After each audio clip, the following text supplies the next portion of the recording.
Para começarmos este dia, ouça uma das orações mais poderosas da Bíblia, o Salmo 23. Vamos orar. O Senhor é meu pastor, nada me faltará. Ele me faz repousar em pastos verdes. Restaura minha alma. Guia-me pelas veredas da justiça por amor do seu nome.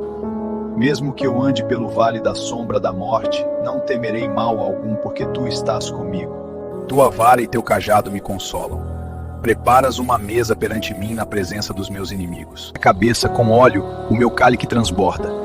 Bondade e misericórdia me seguirão todos os dias da minha vida. Habitarei na casa do Senhor para sempre.